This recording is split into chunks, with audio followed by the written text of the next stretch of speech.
The email from the Oregon State Archives said my name appeared in the visitor log of a women's shelter in Salem on 6 separate nights in 1994. I had never been inside a women's shelter, and in 1994, I was living 200 miles away in Bend. Then the archivist sent me a scan of the log, and beside my name was the emergency contact number for Cabinet Shop, where I worked. My name is Russell Keene. I was 68 when that email arrived, retired after 40 years as a commercial flooring installer. I spent my career measuring rooms that architects had already measured, because experience teaches you that the number on the drawing and the distance between two actual walls are often different things. The shelter records had been donated after the organization closed. The archivist, Emily Voss, was cataloging them and contacted me because one intake form listed me as a volunteer driver. I told her there had to be another Russell Keene. Then she mentioned the emergency number. I had worked at Larkin Custom Cabinets from 1987 until 1999. Only family and close friends knew the back office number. Emily sent 3 scanned pages. My name appeared in careful block letters. My old home address was there. So was the make of my truck, a brown Ford the first sold years ago. One line bothered me most. Vehicle distinguishing feature. Cracked passenger mirror. That mirror cracked when my older brother, Dean, backed into a fence post. I never reported it to insurance. There was no public record. Someone who knew me had been using my identity. The final page contained the name of a woman I did know, Caroline Keene, my wife. Caroline had died 9 years earlier. According to the shelter record, she was not listed as my wife. She was listed as a resident. I stared at that word until it stopped looking like English.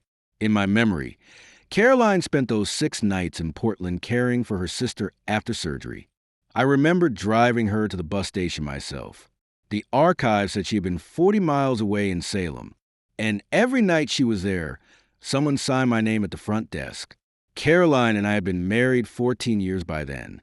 We had a 10-year-old daughter, Megan, a mortgage on a plain ranch house, and the sort of marriage people described as steady because they never heard us argue in public. I was away often. Flooring crews started before businesses opened and sometimes worked through the night. Caroline managed the house, worked part-time at a medical billing office, and remembered everything I forgot. Dean lived nearby. He was 3 years older than me and had been my hero when we were boys. By 1994, that had become complicated. He had lost construction business, separated from his wife, and spent months sleeping in the spare room at our house. Caroline did not want him there. I insisted. He needs time, I told her.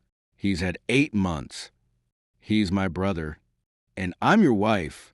I remember that sentence because I walked away before answering. The archive records included a volunteer schedule. The person using my name drove shelter residents to medical appointments and job interviews. Whoever was had access to my truck. Dean borrowed my truck constantly. That seemed obvious enough that I called him before I called anyone else. He was 71 and living outside Eugene. When I asked whether he had ever volunteered at a shelter under my name, he went silent. Dean, where did you hear that? So it was you.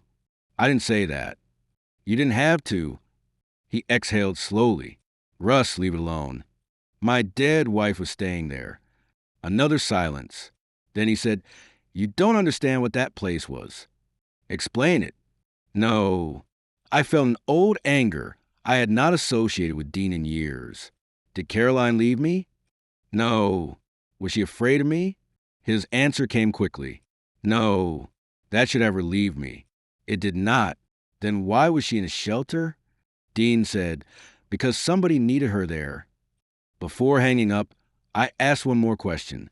Why use my name? He replied so quietly I almost missed it. Because yours was the only name they would believe. Emily allowed me to examine the records in person.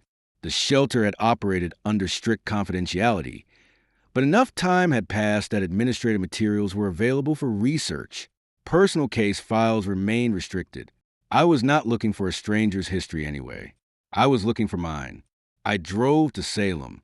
Emily brought out a gray archival box containing volunteer logs, receipts, meeting notes, and Polaroid photographs from fundraising events. One photograph showed Dean. He was standing beside my brown Ford, younger and heavier, wearing my green Larkin cabinet's windbreaker. On the back, someone had written Russell, Volunteer Transport. So Dean had used more than my name. He had dressed like me. Another photograph showed Caroline at a picnic table with 3 women. She was smiling, but she looked exhausted. Around her neck was a red plastic whistle. I recognized it. For years, that whistle hung from a hook beside our kitchen telephone. Caroline told Megan it came from a first aid class. Emily found a reference to the whistles in a shelter handbook. Residents carried them when walking between the main house and a detached laundry building after dark. The whistle had not come from a class.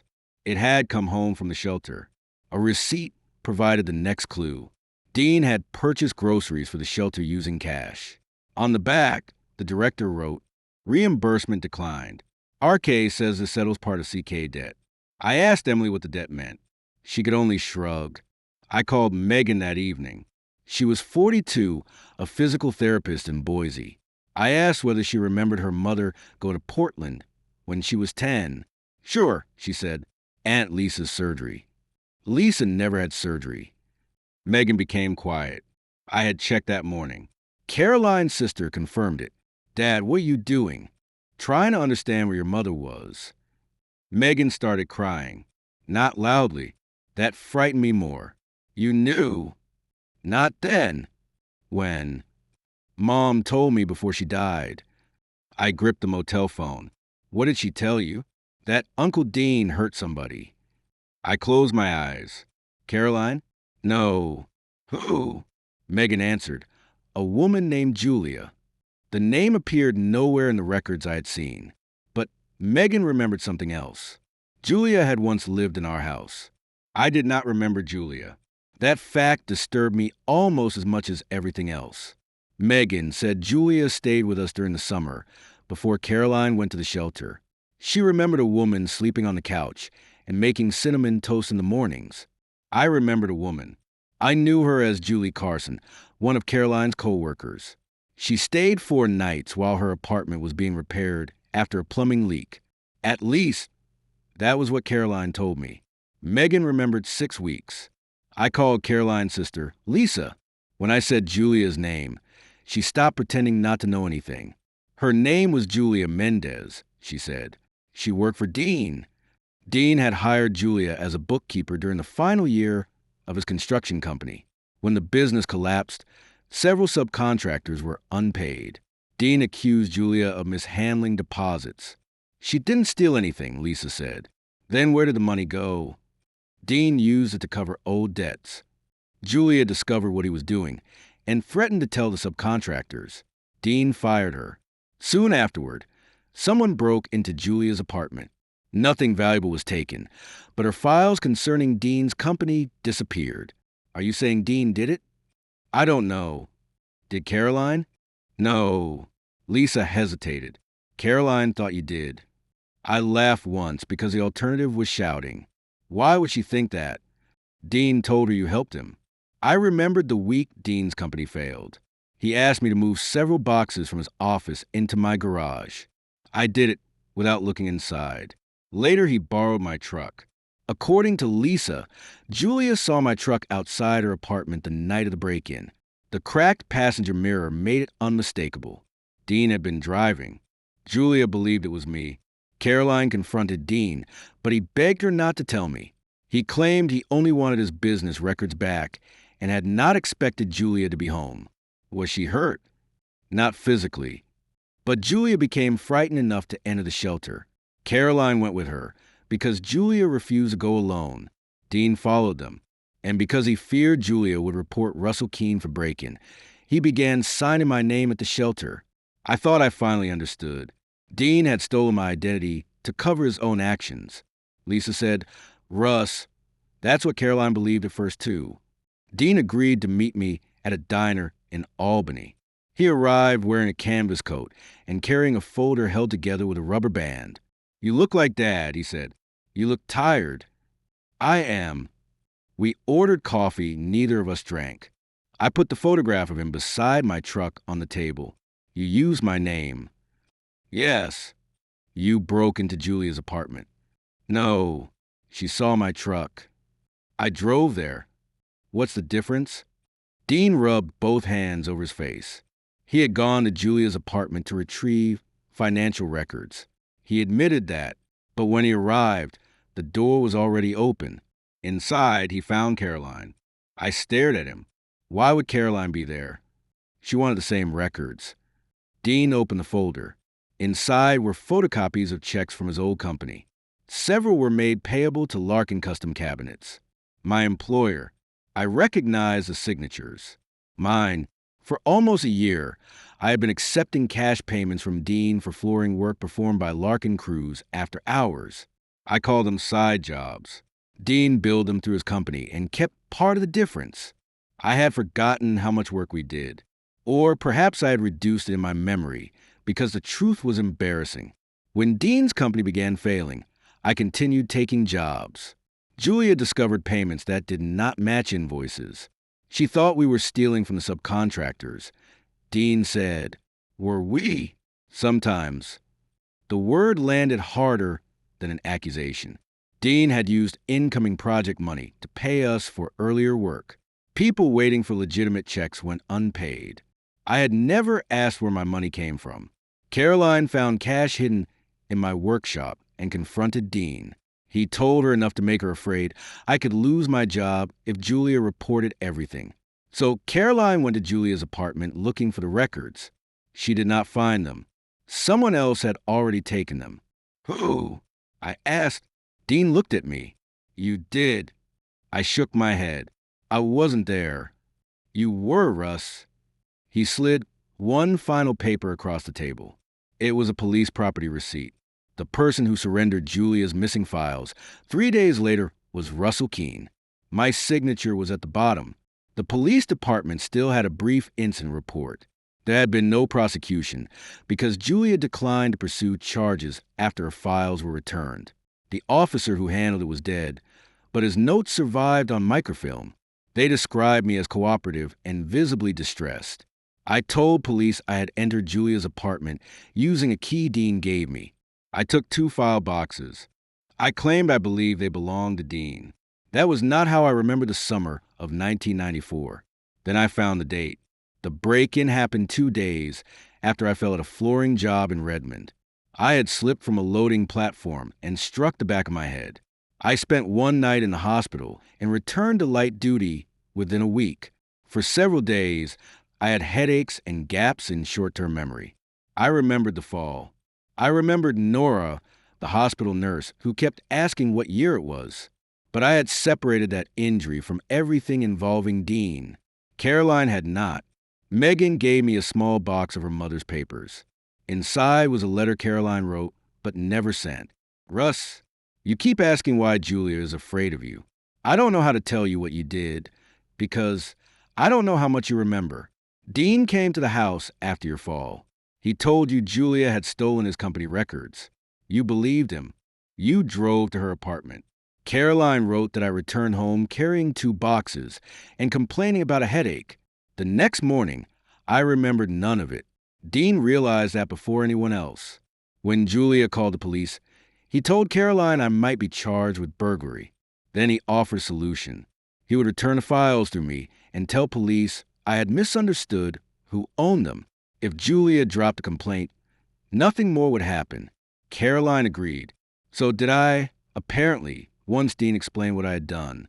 But afterward, my memory remained incomplete. I came to believe Dean had retrieved the boxes and that I had merely spoken to police for him. Everyone allowed that version to settle. Dean because it reduced his guilt. Caroline because she feared another confrontation would damage my recovery. And me because the false version fit the man I preferred to be. The mystery was no longer why Dean used my identity. It was why he kept using it after my name had already become dangerous. Julia Mendez lived in Sacramento. She was 74 and answered my letter with a telephone call. I wondered if you would ever remember, she said. I'm still working on that. That sounds like you. I asked if we could meet. She agreed, but only if Dean did not come. I flew to California. Julia was small, silver-haired, and direct. She brought the red whistle from the shelter photograph. Caroline gave me hers, she explained. Said she didn't need two. I asked why Dean signed my name at the shelter. Julia smiled sadly. He wasn't hiding from me. That stopped me. She knew immediately that Dean was a volunteer driver. The shelter director knew too. Then why my name? Because of me. Julia had an estranged husband named Raymond. He had never physically assaulted her, but he followed her after their separation, appeared at workplaces, and repeatedly tried to force reconciliation. The shelter admitted Julia because the stalking had escalated. Raymond knew Dean. If Dean volunteered under his own name, Raymond might trace Julia to Salem. My identity was chosen because Raymond had never met me. Dean drove Julia to appointments under my name while Caroline stayed at the shelter with her. The deception I had assumed was meant to protect Dean was actually meant to protect Julia. But Dean was not acting from pure kindness. Julia told me he begged her not to expose the company finances in return. He helped me disappear, she said, and I agreed not to destroy him. A trade. At first. Then something changed. Dean began sending money to the subcontractors he had failed to pay. He sold his tools, his boat, and eventually his share of our father's property. Not enough to repair every loss. Enough to spend years trying. Why didn't anyone tell me? Julia looked at the whistle in her palm. Because Caroline believed knowing would make you join him. I had spent my whole life thinking my family hid things because they did not trust my judgment. Julia suggested something more uncomfortable. Sometimes they hid things because they knew exactly what my loyalty could make me do. Dean came to my house a week later. I placed Caroline's letter on the kitchen table. He read it slowly. She always wrote better than she talked, he said. Why didn't you tell me I broke into Julia's apartment? I did. When? 3 times. I stared at him. The first time was after my concussion. The second was a year later, when I found an old police receipt and asked about it. The third was after our father died. Each time, according to Dean, I became furious. Not with him, with myself. After the third conversation, I told Caroline I wanted nothing more to do with Dean. Within months, I had transformed the reason into a simpler story. His failed business, his irresponsibility, his debts. Are you saying I forgot 3 separate conversations? No. Dean looked exhausted. I'm saying you chose not to keep them. That sounded impossible until he gave me a letter in my own handwriting. It was addressed to Caroline. If I start asking about Julia again, tell me Dean handled it. I cannot keep waking up thinking I am the kind of man who would enter a frightened woman's home. The date was 1996. I had asked my wife to help me forget. Not medically. Deliberately. Caroline spent the next 20 years protecting the version I requested. Dean used my name at the shelter because I agreed to it after the police matter was resolved. The volunteer work allowed him to help Julia without Raymond finding her, and gave Dean a way to repay part of what he owed her. I had known. Then I had buried knowing. What did it cost you? I asked. Dean shrugged. You stopped speaking to me for 12 years. You could have shown me the letter. I promised Caroline I wouldn't. Why? Because she thought you were finally happy. I almost laughed. Instead, I said, were you? No. For the first time, I saw the shape of the decision we had all lived inside. Dean carried blame he partly deserved. Caroline guarded a lie I had requested. Julia accepted help from a man whose actions had helped put her in danger. And I built a decent life on top of a locked room in my own memory. The archive corrected nothing. There was nothing to correct. Russell Keene had volunteered at the Salem shelter in 1994 because, on paper, I had agreed that Dean could use my name. Emily added a note to the collection explaining that the volunteer alias had been authorized by the person whose identity was used. Julia approved the wording. Dean and I did not become close again overnight. We had lunch, then another. Sometimes we talked about our father or old jobs. Sometimes we argued over details neither of us could prove. He apologized for using my loyalty when his business was failing. I apologized for making him carry the entire moral weight of choices I had benefited from. Neither apology repaired 30 years. They made the remaining years less crowded. Julia mailed me the red whistle after our meeting. I called and told her I could not accept it. It isn't yours, she said. I know. It isn't mine either. It had belonged to Caroline. Julia said Caroline gave it to her on the last night at the shelter. Julia was preparing to leave Oregon under a new address Raymond did not know. She was frightened. Caroline told her, "Keep this until you believe you can make noise again." Julia carried it for 3 decades. She had not needed it for protection in years, but she kept it because it reminded her that being helped by imperfect people did not make the help false. I understood that better than I wanted to.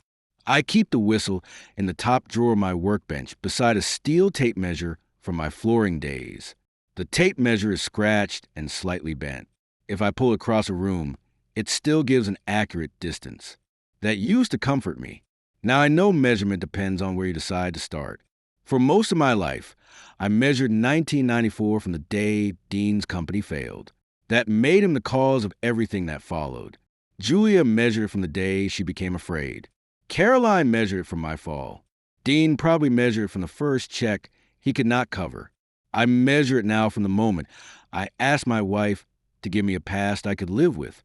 The red whistle has a thin white cord attached to it. Caroline tied the knot herself. I recognize the way she doubled it and pulled one end shorter than the other. Sometimes I take it from the drawer and hold it in my palm. I have never blown it. I do not think I need to. After all these years, I finally know what the silence was protecting.